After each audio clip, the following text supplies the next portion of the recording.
ಯಾವ ಹಂತದಲ್ಲಿದೆ, ಹೇಗೆ ತಿರುಗೇಟನ್ನ ಇಂಡಿಯಾ ಕೊಡ್ತಾ ಇದೆ ನೋಡಿ.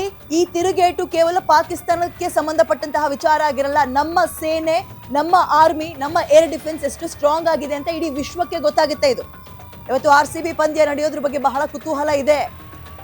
ರಿಸ್ಕಿನ ಚಾನ್ಸ್ ತಗೊಳ್ಳೋದು ಬಹುತೇಕ ಕಡಿಮೆ. ತವರಿನಾಚೆ RCBಗೆ ಇವತ್ತು ಕೊನೆ ಪಂದ್ಯ. ಹಾಗೆ ನೋಡೋದಾದ್ರೆ 11 ಪಂದ್ಯಗಳಲ್ಲಿ ಈಗಾಗಲೇ 8 ಪಂದ್ಯವನ್ನ ಗೆದ್ದಿತ್ತು RCB. ಈಗ ಕಪ್ ನಮ್ದೆ ಅನ್ನುವಂತಹ ಧ್ವನಿ ಜೋರಾಗಿ ಕೇಳಿ ಬರ್ತಾ ಇತ್ತು. ಉಳಿದ 3 ಪಂದ್ಯಗಳಲ್ಲಿ 1 ಪಂದ್ಯ ಗೆದ್ರೂ ಕೂಡ ಇವರು ಪ್ಲೇ ಆಫ್ಗೆ ಸ್ಥಾನವನ್ನ ಗಟ್ಟಿ ಮಾಡ್ಕೊಳ್ತಾ ಇದ್ರು. ಜೊತೆಗೆ ಅಂಕಪಟ್ಟಿಯಲ್ಲಿ 2ನೇ ಸ್ಥಾನ ಭದ್ರ ಆಗ್ತಾ ಇತ್ತು. ಇವತ್ತಿನ ಪಂದ್ಯ ಗೆದ್ರೆ ಹೊಸ ಇತಿಹಾಸವನ್ನ RCB ಬರೆಯುತ್ತೆ. ಬಟ್ ಪಂದ್ಯ ಆಗುತ್ತಾ ಅಥವಾ ಇಲ್ವಾ ಅನ್ನುವಂಥದ್ದೇ ಕುತೂಹಲ. ಆವೃತ್ತಿಯೊಂದರಲ್ಲಿ ತವರಿನಾಚೆ 7 ಪಂದ್ಯವನ್ನ ಗೆದ್ದಿರುವ ಮೊದಲ ತಂಡ ಅನ್ನುವಂತಹ ಹೆಗ್ಗಳಿಕೆ ಕೂಡ RCB ಪಡ್ಕೊಂಡಿದೆ. ಆದರೆ ಯುದ್ಧದ ಕಾರ್ಮೋಡ ಇರೋ ಹಿನ್ನೆಲೆಯಲ್ಲಿ ಇವತ್ತಿನ ಮ್ಯಾಚ್ ನಡೆಯುವಂತಹ ಬಗ್ಗೆ ಅನುಮಾನ ಇದೆ. ಇವತ್ತಿನ BCCI ಸಭೆ ಬಹಳ ಕುತೂಹಲಕ್ಕೆ ಕಾರಣವಾಗ್ತಾ ಇದೆ.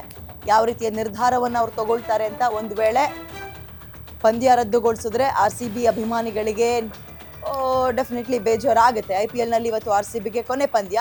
ಓಕೆ, ಇದೆಲ್ಲದಕ್ಕಿಂತ ಹೆಚ್ಚಿನದಾಗಿ ಬೇಕಾಗಿರುವಂಥದ್ದೇನು ಹೇಳಿ, ಭದ್ರತೆ, ಸೇಫ್ಟಿ ಮತ್ತು ನಮ್ಮ ಆಟಗಾರರನ್ನ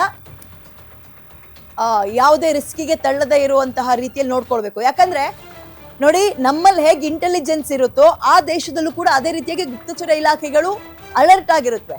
ನಮ್ಮ ಒಳಗೆ ಇರ್ತಾರೆ ಅಲ್ಲಿಗೆ ಮಾಹಿತಿ ಕೊಡುವಂಥವ್ರು. ಅವ್ರ ದೇಶದವರು ನಮ್ಮ ಒಳಗೆ ಇರ್ತಾರೆ. ಹೀಗಿರುವಾಗ ಎಲ್ಲಿ ಏನು ಅವರು ಹೊಡೆದ್ರೆ ದೊಡ್ಡ ಪ್ರಮಾಣದಲ್ಲೇ ಡ್ಯಾಮೇಜ್ ಆಗಬೇಕು ಅನ್ನುವಂಥದ್ದು ಒಂದು ಯುದ್ಧದ ನೀತಿ. ಅದನ್ನ ಗಮನಿಸ್ತಾ ಇರ್ತಾರೆ. ಆ ಬೆನ್ನಲ್ಲೇ ಈಗ ಅದರ ನಡುವಲ್ಲಿ ಮ್ಯಾಚ್ ನಡೆಸೋದು, ಅವರೆಲ್ಲಾದ್ರೂ ಅವರ ಗುರಿ ಇದಕ್ಕಾಗ್ಬಿಟ್ರೆ ಪ್ರಿಕಾಷನ್ಸ್ಗಳನ್ನ ತಗೊಳ್ಳೇಬೇಕಲ್ವಾ?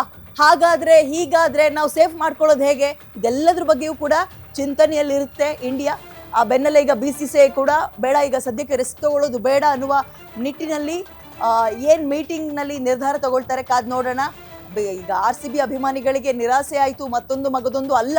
ಸದ್ಯ ಪ್ರಾಮುಖ್ಯತೆ ಕೊಡಬೇಕಾಗಿರುವಂತಹ ವಿಚಾರ ಪ್ರತಿಯೊಬ್ಬರನ್ನು ಸುರಕ್ಷಿತವಾಗಿ ನೋಡ್ಕೊಳ್ಳುವಂಥದ್ದು. ಯಾಕಂತ ಹೇಳಿದ್ರೆ ನಿನ್ನೆ ಇಡೀ ಆದಂತಹ ಡೆವಲಪ್ಮೆಂಟ್ಗಳನ್ನ ಗಮನಿಸಿದಾಗ, ಪಾಕಿಸ್ತಾನದಿಂದ ಹಾರಿ ಬರ್ತಾ ಇರುವ ಡ್ರೋನ್ ಮಿಸೈಲ್ಗಳನ್ನ ಗಮನಿಸಿದಾಗ ಇವತ್ತು ದೊಡ್ಡ ಮಟ್ಟದ ಉತ್ತರವನ್ನ ಕೊಡೋಕೆ ಭಾರತ ರೆಡಿ ಆಗ್ತಾ ಇದೆ.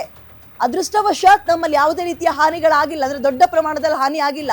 ಅವ್ರು ಬಳಸ್ತಾ ಇರುವಂತಹ ವೆಪನ್ಗಳನ್ನ ಗಮನಿಸಿದಾಗ ಅದನ್ನ ಅಲ್ಲೇ ನಿರ್ನಾಮ ಮಾಡುವಂತಹ ನಿಟ್ಟಿನಲ್ಲಿ ನಮ್ಮ ಡಿಫೆನ್ಸ್ ಬಹಳ ಅದ್ಭುತವಾಗಿ ಕಾರ್ಯವನ್ನ ನಿರ್ವಹಿಸ್ತಾ ಇದೆ. ಬಟ್ ಸ್ಟಿಲ್ ಸುರಕ್ಷತೆಯ ದೃಷ್ಟಿಯಿಂದ ಈಗ ಈ ಒಂದು ಕೆಲಸಕ್ಕೆ ಮುಂದಾಗಬಹುದು.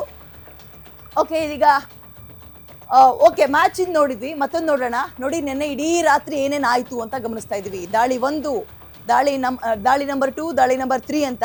ಅಂದ್ರೆ ಒಂದ್ ರೀತಿ ಅಂತಾರಾಷ್ಟ್ರೀಯ ಮಟ್ಟದಲ್ಲಿ ದೀಪಾವಳಿ ರೀತಿ ಅಲ್ಲ ಆಗ್ಬಿಟ್ಟಿದೆ. ಎಲ್ಲ ನ್ಯಾಷನಲ್ ಮೀಡಿಯಾದಲ್ಲಿ, ಇಂಟರ್ನ್ಯಾಷನಲ್ ಮೀಡಿಯಾದಲ್ಲಿ ಇದೇ ಸುದ್ದಿ. ಯುದ್ಧದ ಬಗ್ಗೆ, ಯುದ್ಧದ ಒಂದು ಕಾರ್ಮೋಡ ಹೇಗೆ ಕವಿದಿದೆ ಅನ್ನೋದಕ್ಕೆ ಸಂಬಂಧಪಟ್ಟಂತೆಯೇ ಚರ್ಚೆಗಳಾಗ್ತಾ ಇತ್ತು.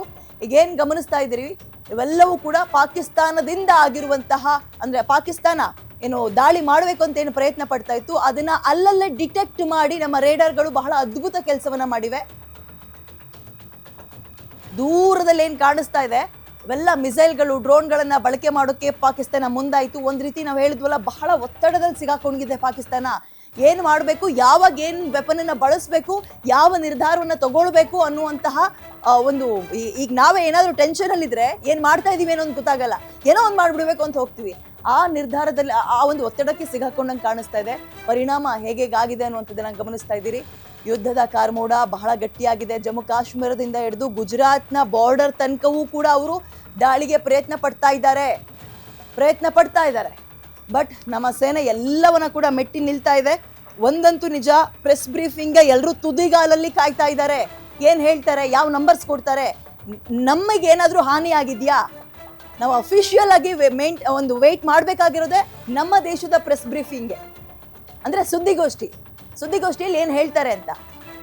ನೋಡಿ, ಇಲ್ಲಿ ಆಕಾಶದಲ್ಲಿ ನಮಗೆ ದೂರಕ್ಕೆ ಹೆಂಗ್ ಕಾಣಿಸ್ತಾ ಇದೆ ಅಂದ್ರೆ, ಅದೊಳ್ಳೆ ಈಗ ಈ ಹೂಕುಂಡ ಹಚ್ಚಿದಾಗ ಸ್ಪ್ರೆಡ್ ಆಗುತ್ತಲ್ಲ ದೀಪಾವಳಿ ಟೈಮಲ್ಲಿ, ಹಂಗೆ. ಬಟ್ ನೋ, ಅವರು ಬಹಳ ದೊಡ್ಡ ಶಸ್ತ್ರಾಸ್ತ್ರ, ಮಿಸೈಲ್ಗಳನ್ನ, ಡ್ರೋನ್ಗಳನ್ನೆಲ್ಲ ಈಗಲೇ ಬಳಸ್ತಾ ಇದ್ದಾರೆ. ಆರಂಭದಲ್ಲೇ ಖಾಲಿ ಮಾಡ್ಕೊಳ್ಳೋ ಪ್ರಯತ್ನ ಪಡ್ತಾ ಇದ್ದಾರೆ. ಸೊ ಬಹಳ ಸ್ಟ್ರೆಸ್ ನಲ್ಲಿ ಪಾಕಿಸ್ತಾನ ಇದೆ ಅನ್ನುವಂತ ಗೊತ್ತಾಗ್ತಾ ಇದೆ. ಅವರ ಅಧಿಕಾರಿಗಳು ಒಬ್ಬೊಬ್ರು ಅಲ್ಲಿ ಓಡೋಗಿದ್ದಾರೆ, ಇಲ್ಲಿ ಕದ್ಮುಚ್ಚಿಟ್ಕೊಂಡಿದ್ದಾರೆ. ಇನ್ನೊಬ್ಬ ಮಿನಿಸ್ಟ್ರು ಬಂಕರಿಗೆ ಓಡೋಗಿದ್ದಾನೆ. ಒಂದು ತಲೆಮರೆಸ್ಕೊಂಡಿದ್ದಾನೆ. ಎಲ್ಲಾ ಸುದ್ದಿಗಳ ನಡುವೆ ಏನಾಗ್ತದೆ ಪಾಕಿಸ್ತಾನದಲ್ಲಿ ಅಂತ ಗೊತ್ತಾಗ್ತಿಲ್ಲ. ಬಟ್ ಜನ ಮಾತ್ರ ಈಗ ನೋಡಿ, ಒಂದು ಸಲ ಸತ್ತು ಬಿಟ್ರೆ ಅದೊಂಥರ ಈಗ ಸಾಯ್ತೀವೋ ನಾಳೆ ಸಾಯಿಸ್ತಾರೋ ಅನ್ನುವಂತಹ ಆತಂಕದಲ್ಲಿ ಇದ್ರೆ ಹೇಗಿರುತ್ತೆ, ಆ ಪರಿಸ್ಥಿತಿಯಲ್ಲಿ ಜನ ತಲುಪಿಬಿಟ್ಟಿದ್ದಾರೆ ಪಾಕಿಸ್ತಾನದಲ್ಲಿ. ಮಗದೊಂದು ಕಡೆ ಬಾರ್ಡರ್ನಲ್ಲಿ ತೀವ್ರ ತಪಾಸಣೆಯಲ್ಲಿ ನಮ್ಮ ಆರ್ಮಿ ಒಂದು ಇರುವಂತದನ್ನ ಗಮನಿಸ್ತಾ ಇದ್ವಿ. ಚೆಕ್ ಪೋಸ್ಟ್ ಬಾರ್ಡರ್ಗಳಲ್ಲೆಲ್ಲ ಡೆಫಿನೆಟ್ಲಿ ಇವೆಲ್ಲವೂ ಕೂಡ ಒಂದು ಭದ್ರತಾ ದೃಷ್ಟಿಯಿಂದ ಮಾಡಬೇಕಾಗುತ್ತೆ, ಮಾಡ್ತಾ ಇದ್ದಾರೆ. ಮಿಲಿಟರಿ ಇನ್ಫ್ರಾಸ್ಟ್ರಕ್ಚರ್ ಏನಿದೆ, ಇವ್ರು ಇಷ್ಟೊತ್ತು ಏನ್ ಮಾಡ್ತಾ ಇದ್ರು, ಆ ಮಿಸೈಲ್ ಕಳ್ಸೋದು, ಡ್ರೋನ್ಗಳನ್ನ ಕಳ್ಸೋದು. ಬಟ್ ನಮ್ಮ ಇಂಡಿಯಾದ ಇನ್ಫ್ರಾಸ್ಟ್ರಕ್ಚರ್ಗೆ ಎಳ್ಳಷ್ಟು ತೊಂದರೆ ನಾವು ಮಾಡ್ಕೊಂಡಿಲ್ಲ ಅನ್ನುವಂತಹ ಮಾಹಿತಿ